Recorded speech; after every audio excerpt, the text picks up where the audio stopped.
What up? Welcome to 48. 48. Yeah, I know what y'all expected me to say right now, but I'm not going to say it. Okay, fine. One time they told me. Nobody said nothing. They said it. They said, y'all, you suck. Yeah. Ain't no chance you're going to make it to episode 48. But they were wrong. That was my high school gym teacher. There he goes. Still invested. Still getting bullied out here.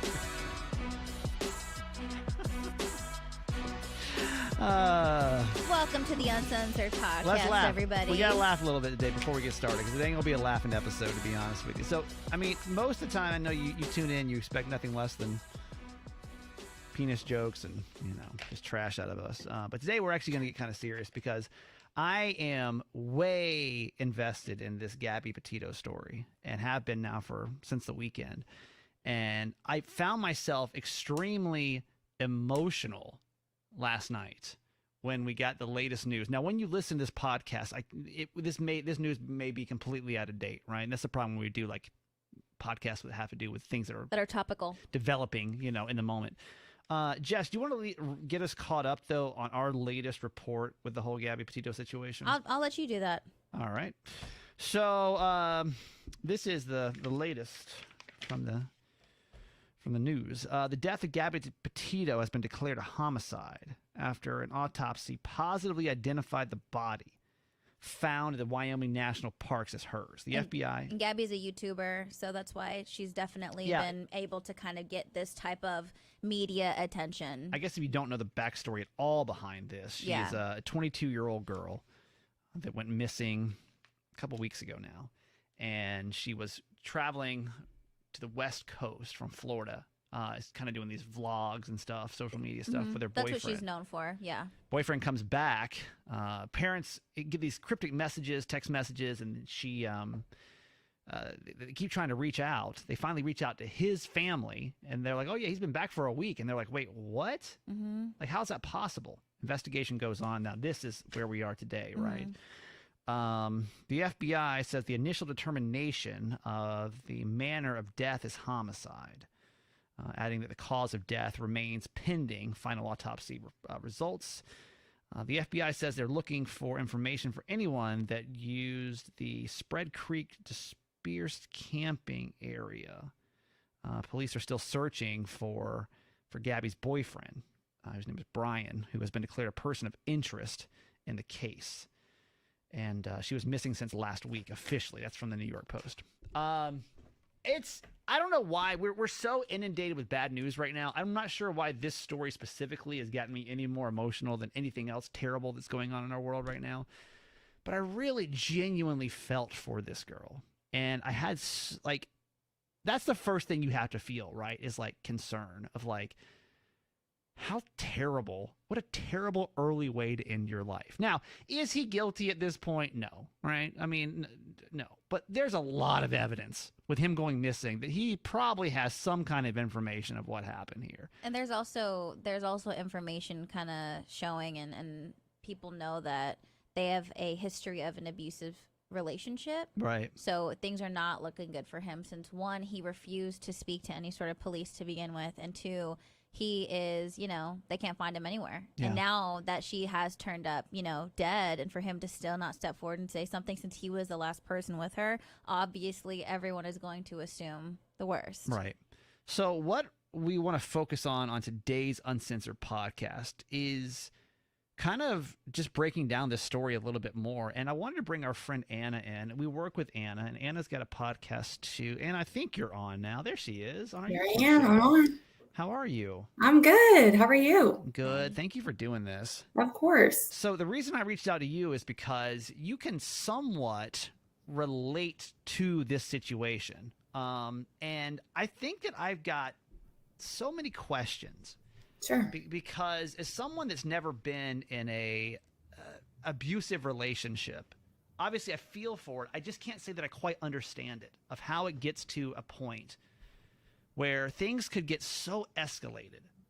And if we're going to make the assumption at this point that he had something to do with this, because there was the body cam footage. I know that a lot of us have seen that too, and there was obviously friction in this relationship. But I don't know exactly how in the world a relationship can be so toxic that someone can lose their life over it, but nobody ever had the sense to pull back on either side. Now, your situation, I know that you were in an abusive relationship, and I guess I'm gonna let you kind of take the reins on this conversation. Yeah, so I was in an abusive relationship actually when I was Gabby Petito's age. And I think it's important to note before I share a little bit more of my story that 1 in 4 women and 1 in 10 men experience intimate partner violence over the course of their life, according to the CDC. So when I say intimate partner violence, I mean typically one of 4 things: physical aggression, sexual aggression, psychological aggression also, or violence, or stalking. And this can be during or after a romantic relationship. It also cannot necessarily be in a romantic relationship. There's a lot of different relationship dynamics there that could be considered abusive relationships that could unfortunately get to this point. The reason why I and so many other women and men really saw themselves in this Gabby Petito case and found it so triggering. First of all, I was that age, right? I was 22 years old. I mean, you think 22 years old, you're like, oh my God, at any age, this is so sad. But 22 years old, she's a baby. She had her whole life ahead of her. And she clearly had big goals. For it to end over a relationship. I know. It's so maddening to me. And obviously, again, we're saying allegedly at this point, but like, it doesn't look good. It doesn't look good. That's right. And I think the reason why this part of the conversation is really coming to the forefront is because the more we know, the more this unfolds. For example, the body cam footage, we are watching in action what that abusive relationship, how that made her story unfold, right? So for example, I posted something on Facebook. It really took me a few days to gather the words because it was so triggering to me. And because just, even if it's not triggering to you, it's so sad, right? Right. And something that I shared was that as I was watching this body cam footage and I was watching her defend him, apologize for her mental illness, which now we know in retrospect, after that body cam footage was released, based on that 911 call being released, we know that we had someone see Brian hit her, slap her, lock her out of her own van. She had to climb in through the window.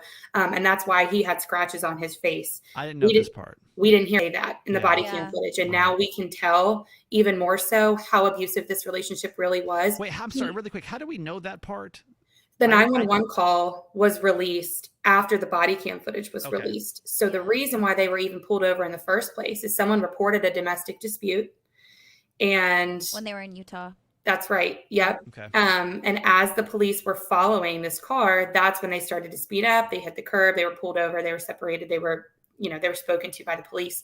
Right. But when we watch Gabby apologize for his behavior, neither of them ever say, this is what happened. This is why somebody called 911 on us. She covered for him. She was defensive. She apologized for being OCD.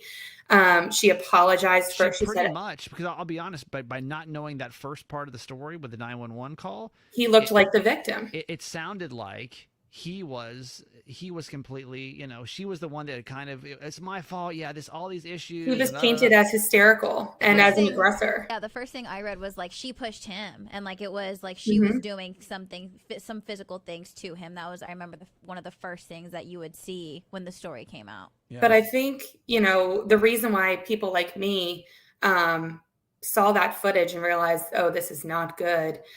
Something to really look out for is the difference in demeanor, right? So he was calm, cool, collected. They were kind of broing out. One of the officers was saying to Brian, my ex-wife, she was on anxiety meds, and, it's kind of like women be crazy, right? Mm-hmm. Kind of acting like I know how it is. Yeah. Kind of tongue in cheek, excuse me. And then we have Gabby, who's crying so much. And one of the officers says, there's no reason to be crying. And it's like, well, actually, there is a reason to be crying.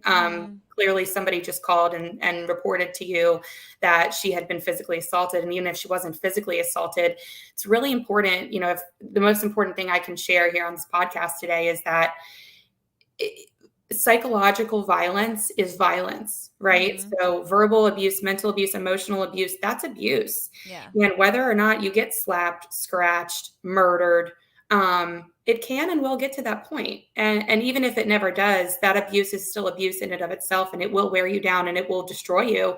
And that's what happened to me when I was Gabby Petito's age. And luckily enough, I did escape. I did not end up like her. I rebuilt my life. But all of us who see ourselves in Gabby are just devastated, A, for what happened to her, but B, for what could have happened to us had we not escaped. Can you tell us, and again, we talked to Anna before we started, and I said, obviously you talk about what you feel comfortable, but I'm going to ask the questions that I kind of feel like pop up in my head, and probably that people are wondering that are listening. It's like, can you tell us how bad it got in your situation? Sure. So what I can share, and again, I have to be a little cryptic here, as you can imagine. What I can share is that those 4 methods of intimate partner violence that I shared, so stalking, sexual aggression, physical aggression, and psychological aggression, I experienced some degree of all 4 of those things. That's what I will share to you. I will tell you that this is something that happened over time. So a few things I can share with you are love bombing and stonewalling. Those are 2 things that are really important if you're just makes you feel like you are just absolutely the most special person in the world. You've never felt like this before. You're willing to just ignore everything else in your life and zone in on this person, right? Stonewalling, this person will end up withholding things from you. They will withhold sex from you. They will withhold love from you. They will withhold a response from you. They will make you so confused why this love bombing that you were experiencing has done a 180, and all of a sudden you're doing anything and everything to so desperately get that level of affection again. And it's put on you and made to be your fault that you don't have it, and you're very confused. Oftentimes, like Gabby and like myself, your partner will convince you to quit your job and then blame you for the passions that you're trying to pursue after quitting that job. That leaves you financially dependent on that person. In Gabby Petito's case, we know that she was living with Brian and his family. They will isolate you from your friends and family, oftentimes putting their friends and family before your own. We also saw that in the Gabby Petito case that happened to me. And then this typically ends in a climax of aggression, whether that is murder. In my case, I said I was going to be leaving. I wanted to leave, and suddenly my tires were slashed and I could not leave. I had to get security at my previous employer, and I had to have a security guard walk me to and from my car for a year because I got a threat that this person, stalking, as I shared as one of the tactics here, was going to come to my place of work. So this is post breakup. This is post breakup. During the breakup itself, I went from someone who was, vibrant, young, ambitious, had a lot of friends and family, to suddenly not having a job, being isolated from my friends and family, being financially dependent on this person. My health was declining. And I just found myself in a place where I was so depressed. I didn't even know how I got here, right? You oftentimes find yourself saying, how did I get here? Yeah. And that's because oftentimes it is a person who is full of life that an abuser will take advantage of. And they need a person who is full of life to kind of feed off of that, like an emotional vampire, because they know that they don't have that. So they look to mirror qualities in an impressionable, young, vibrant person. And that's what happened to me. And it looks like that's what happened to Gabby Petito. She wanted to start a blog. She wanted to start a YouTube channel. She was young and she was ambitious. And this guy's living with his parents and probably killed his girlfriend. So, well, I kind of ask the question of like, why would you stay in that? So I think that's a question for someone that has not been in that situation. Yeah. Is why did you stay in that? Like, what was it not? Because you say it obviously now with so much clarity, right? Absolutely. There are a few reasons here that are really important. The first reason is that you are so manipulated to believe that you cannot do better and you do not deserve more. Mm-hmm. And that is because over time, little by little, they are breaking you down. They are breaking down your self. isolating you from everything else. They're And breaking down your yeah. self-confidence. They've isolated you from people who might be able to say, hey, Anna, this guy's not good news. I didn't have those friends anymore, you know? Did your friends ever try to intervene? They did. And actually, they saved my life because there was one time I shared something with them that I thought was funny. And they both said to me, Anna, that's not funny. And I was like, really? It's not funny? And they were like, something that happened with you guys? yes. And you thought it was funny, and they were like, that's really serious. Yeah. And then they all went on a vacation and they didn't invite me. And I said, why didn't you include me? And they said, we can't do this anymore. We can't watch this happen to you anymore. So that's part of it. Part of it is that person has made you believe that you can't do better than them. You don't deserve better than them. And then another part of it that's very real is being scared. That if you leave or if you try to leave, they will kill you. That if you're financially dependent on them or if you have children with them, you're afraid, what's going to happen to my children? How am I going to afford this escape? I was very lucky in that I had family that quite literally came to my rescue. Not everybody has that. Some people are, living in states away from their friends and family. They don't necessarily have anywhere that they can go, especially if you have children. You're looking to how can I get my children to safety? So it seems from the outside looking in, oh yeah, just leave and everything will be better. And while that is true, it's unfortunately a little bit more messy than that, both psychologically and logistically. So it's, if you are listening to this and you are like, that's me, I know deep in my heart I need to leave, but I recognize here that this is sticky and it's hard and I'm scared. There are resources for you. So please look into those because they will help you like they helped me. I know you got to go. I could ask you 1,000 more questions about this situation. Really quick. Yeah. What was that final straw that your friends like this? Today's the day. Can you tell us or no? I can tell you a little bit about it. The final straw, I found out about a series of infidelity. Mm-hmm. And when I found out about that and brought it to that person's attention, I experienced physical aggression. And that physical aggression is something I hadn't experienced yet. And it was met with a very serious realization of, this is as bad as as I have had a hunch that it's been. It is as bad. And I wish that I listened to my intuition and that hunch before so that I never got to that point. But that's all the more reason, tying it back to Gabby, it's always going to get to that point. Right. And even if it doesn't, it's valid how bad it is that you're going through what you're going through. If it's psychological. Right. So. You started a podcast after everything went down, and you said it was kind of a healing, transformative thing for you to do. Yes. And that is called the Enough Podcast. You want to give it a plug? Because I've listened to a couple episodes. It's very raw. It's very, Thank you. Yes, I would love to give it a plug. I started the Enough Podcast to essentially create a diary that I could read aloud, a diary that could be a chronicle of how I got in this relationship, what it was like during the relationship, and what my healing looked like thereafter and still looks like today.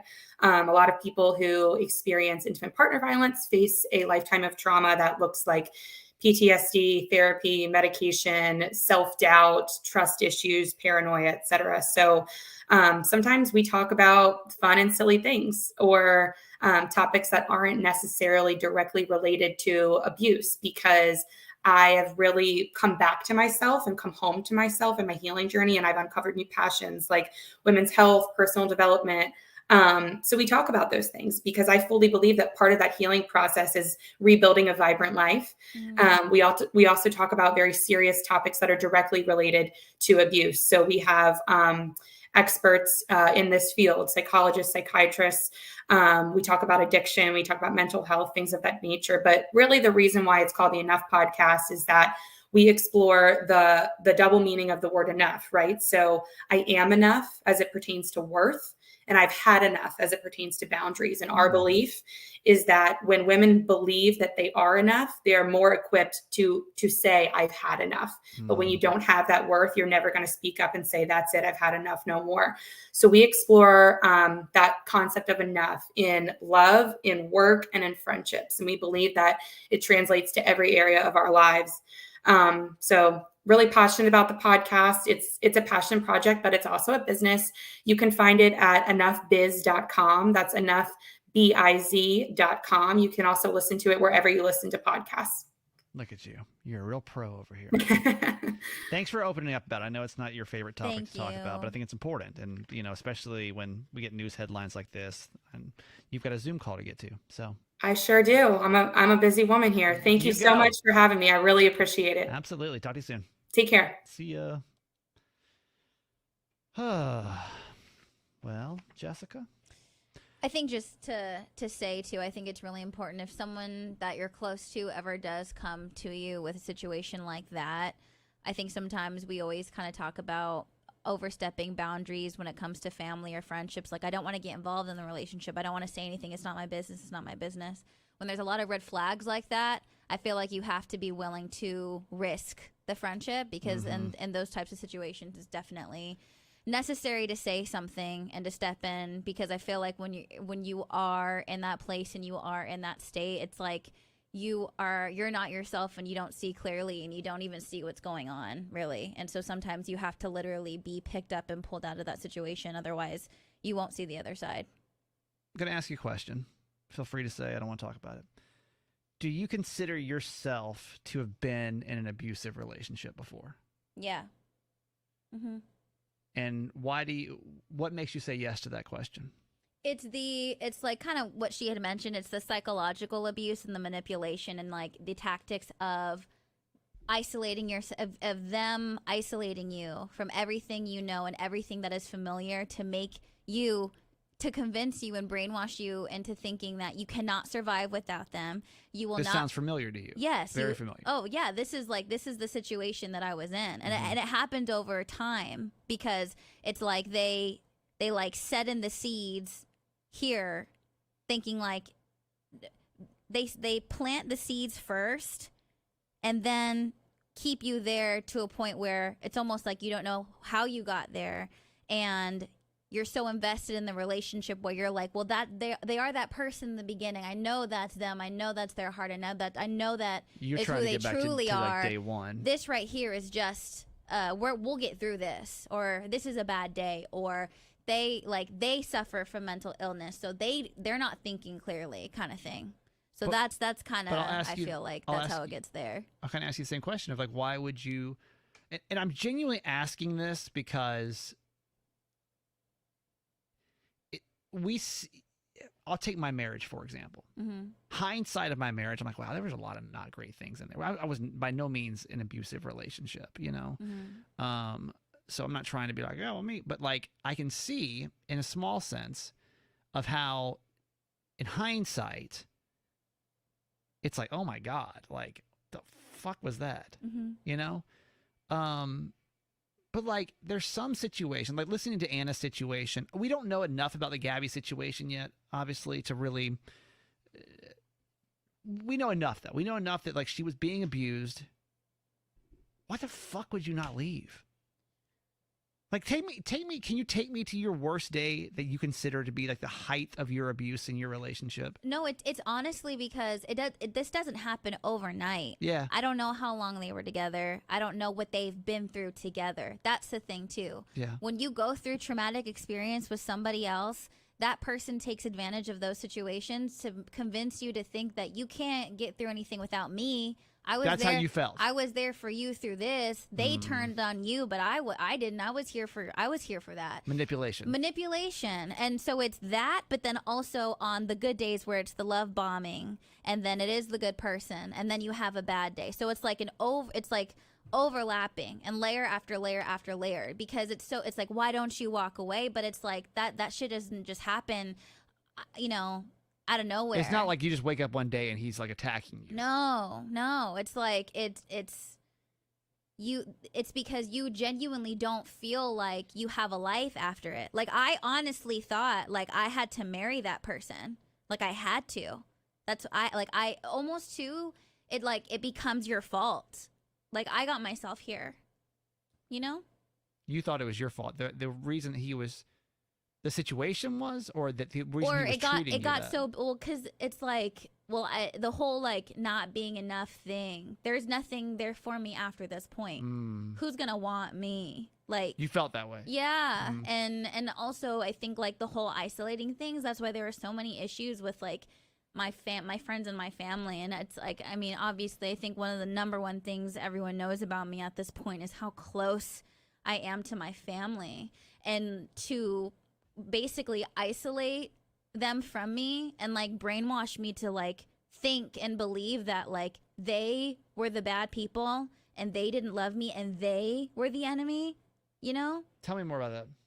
I think it was just kind of like, I'm trying to like understand how that happened. it's because, you know, they don't it's like it's us against the world kind of mentality. They don't understand us. They're trying to control you. They think you're a child. They're trying to tell you what to do. And then you start to think, well, fuck, yeah. How would they know about our relationship? They don't really know who we are. So in your past, people that you loved and trusted would come to you and say, hey, this is an issue. Yeah. You would then present that to your partner. Your partner then would tell you, they obviously don't know what's going on. They don't know us. Why would you believe them? You love me. And I think too, it's like, obviously no one has a perfect childhood. Yeah. Nobody has a perfect upbringing. And so when he had certain information about things that I went through growing up, and my trauma that I already had, my issues that I already had with my family, he just jumped on that and made it way bigger. Well, you're this way because of this. Well, they did this to you. Like, this Using makes that sense. against you. Yeah. Or against them, I guess. And it's mainly the isolation thing. And like, especially when it comes, I mean, and it's funny as far as the work thing, he tried to control that a lot too. What do you mean? Like, keep telling me to drop shifts. I don't want you working at that time. The biggest thing is like, that's not safe unless you're with me. I can protect you. I don't want you working at this time of day because I'm not there with you. When really saying that out loud is so disgusting to me. But in that moment, you think like, wow, this person really cares for me. But they are trying to take away from you anything that they can to make you dependent on them. So it's harder for you to walk away from that situation. Do you ever feel like you were going to die? There were a couple of times when I feel like, I don't know if I thought I was going to die. I think it was just like, I thought that he was going to hurt me. I guess, yeah, because I just wasn't sure how far he would go when we were in those situations. If like, I was just really mad at that point. I was really mad in that moment. Like, I didn't mean to like shake you like that, you know? Mm-hmm. And I think with that, when you're by yourself with this person, like, it's the having no control of like what they're gonna do to you. Yeah. It's really sad. Mm-hmm. What would you tell that Jess? I think it's like almost like, why have you given this person so much power over you, you know? Mm-hmm. Like, or why do they deserve this power over you? Who are they? Like, what has made them so great and all-knowing and better to tell you who you are and how to live your life, and take that away from you? Mm-hmm. You know? And I think it's true. I think would that have shaken you out of the headspace you were in, or do you think you were in too deep at that point? I think what's really,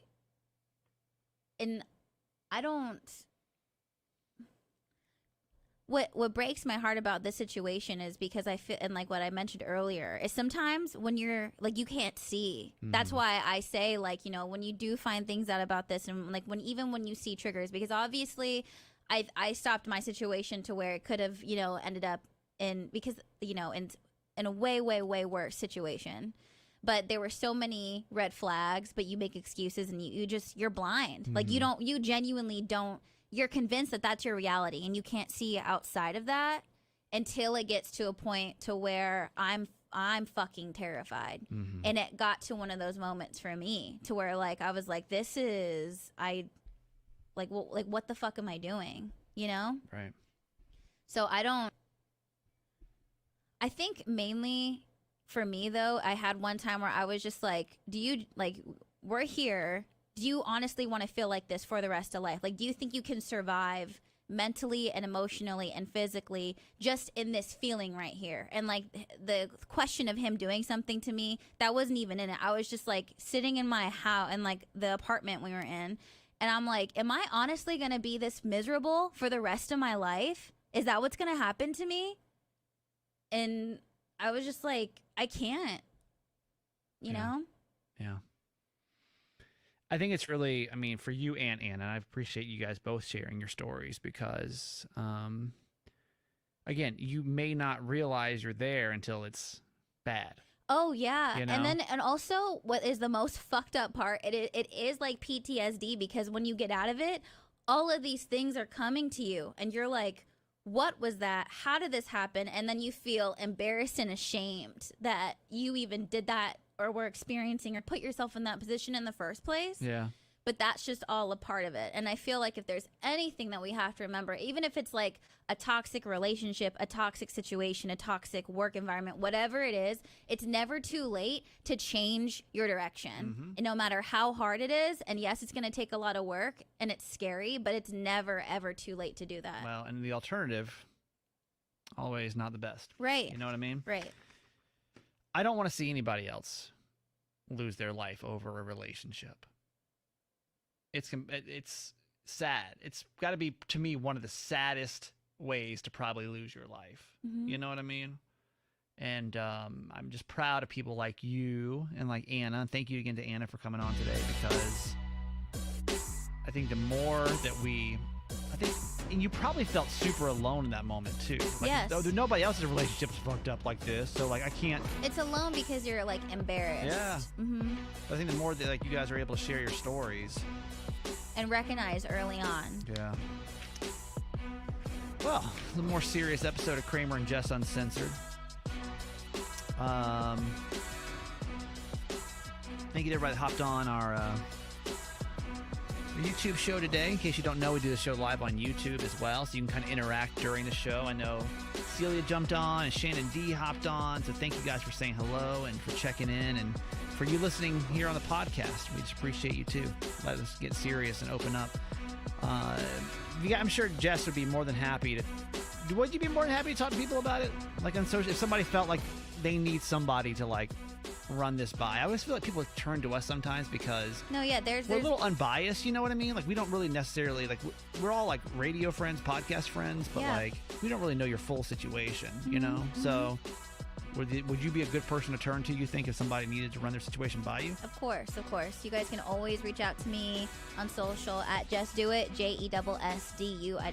Your podcast? Lowkey, and that's on all platforms. I am that guy Kramer on Instagram. I'll do the best I can. I'll help you wherever I can with anything. So that plus my podcast is called Certified Mama's Boy. Anna, what's Anna's last name? Larimore, right? Yeah, Larimore. I only know her as Anna.